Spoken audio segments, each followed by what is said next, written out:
මේ සමාජයේ අපි ජීවත් වෙනකොට අපිට හිතෙනවනේ සමහර වෙලාවට ජීවිතය හරීම කරදරකාරී, වේදනාකාරී, පීඩාකාරී කියලා. අන්න ඒ අපේ කරදරෙන්, පීඩාවෙන්, වේදනාවෙන් මිදලා සතුට එහෙම නැත්නම් සැලසීම කරා යන්න අපි අපේ වේදනාවේ ප්‍රශ්න ටික වෙන කාට හරි දෙන්න ලෑස්තිනේ, පුළුවන් නම් විසඳලා දෙන්න කියලා. ඒ බොහෝ වෙලාවට බුදුන් වහන්සේ වෙන්නත් පුළුවන්. එහෙම නැත්නම් දිව්‍යන් වහන්සේ වෙන්නත් පුළුවන්. අපේ වේදනාව අපිටමයි විසඳ ගන්න පුළුවන් වෙන්නේ කියලා අපිට නිකමටවත් හිතෙන්නේ නැහැ. මේක තමයි අපි පරිණාමය වෙද්දී අතීතයෙන් ඉතුරු වෙච්ච දේවල් වලින් විශේෂම දෙයක් වෙන්නේ. ඒ කියන්නේ බය. මේ ආත්මේ වෙන්නත් පුළුවන්. එහෙම නැත්නම් මරණින් පස්සේ වෙන්නත් පුළුවන්. මේ කාරණාව. අනික අපේ සමාජයේ ගොඩක් අය කරන්නේ මේ හොඳ නරක, එහෙම නැත්නම් අපි පව්පින් කියලා කියමුකෝ. ඒ පව්පින් කියන එක බැලන්ස් කරන එක, බැලන්ස් කරන්න පට්ට ගේමක් දෙන එක තමයි. ඒ කියන්නේ මේ අපි ඕන තරම් බලු වැඩ කරමින්, කැත වැඩ කරමින්, පිංගතිය වැඩත් කරනවනේ.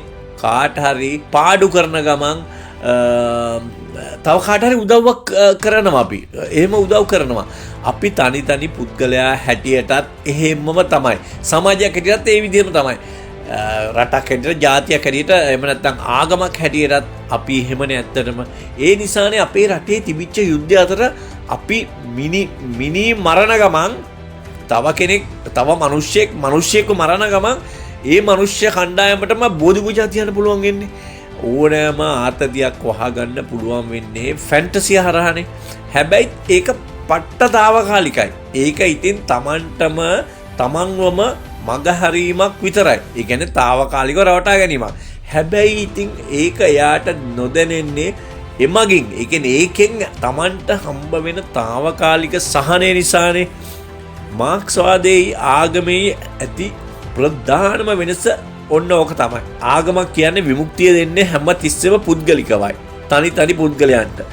මාක්ස්වාදයේ න්‍යාය තමයි පොදුවේ දුක් විඳින ජනතාවගේ විමුක්තිය උදෙසා පෙනී හිටීම. අපිට ආගමික වෙමින්ම කැත වැඩ කරන්න පුළුවන් සාමාන්‍යයෙන්. මිනී මරන්නත් පුළුවන්. අපි එක කළා. පොදු සදාචාරය මොකක් වුණත් ඒ ක්‍රියාවලිය ඇතුලේ ඕනම කැත වැඩක් කරලා සියලු පව් වෙනුවෙන් ඊළඟ මොහොතේ සදහැවත් වෙන්න, එහෙම නැත්නම් සිල්වත් වෙන්න මොහොතකට හරි අපිට පුළුවන් වෙච්ච එකත් හරි පුදුම නැද්ද?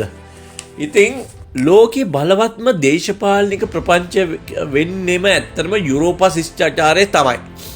ඒක හැඩගැසීමේදී පදනම් වෙච්ච පොදු සාධක තමයි ක්‍රිස්තියානි ආගම.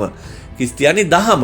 පාප් ධූරය කියන්නෙම දේශපාලනික හා වාණිජමය ලක්ෂණ සහිත භූමිකාවක්නේ. මේක ඉතින් ගොඩාක් කතෝලිකයෝ දන්නේ නැහැ. බලවන්තයාගේ පෞද්ගලික ඇදහිලිවන්තකම පොදු මහා ජනතාවගේ පිට පැටවීම කියන්නේම ඒක තවදුරටත් හැබැයි ආගමික සහ අධ්‍යාත්මික තත්ත්වයක් නම් නෙවෙයි. ආගමික එහෙම නැත්නම් අධ්‍යාත්මික තත්ත්වයෙන් ගිලිහුණු දේශපාලනික පෙරලියක ඇති බලහත්කාරය තමයි මේක. ඒ නිසානේ මේ සියලුම ආගම් අදහන සියලුම බැතිමතුන් Tamanගේ ආගම මාරයි කියලා හිතන් ඉන්නේ. ඇත්තටම ආධ්‍යාත්මික නිවීමක් Tamanට ඇත්නම් Tamanගේ ඇදහිල්ල තව කෙනෙකුට මත පටවන්නේ නැහැනේ අපි. මම මේ කියන්නේ පොදු පොත්පත්වල තියෙන කරුණු කාරණා නම් නෙමෙයි. මටම අත්විඳින්න ලැබිච්ච මමම අත්විඳපු දේවල් තමයි.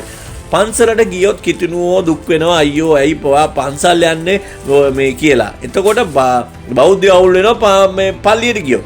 ඇත්තටම තෙල බෙදීමෙන් විතරක් නෙමිනේ ප්‍රදර්ශනය තුලත් පෙළඹවා ගැනීම කියන්නේම එක්තරා බලහත්කාරයක් තමයි. ඒ වගේම විසංවාදී කරුණු සංවිධානාත්මකව විමසා බලන්නවත් අපේ බොහෝ අය කාරුණික වෙන්නේ නැහැ. ඒ අය කලකිරෙනවා ඉක්මනට.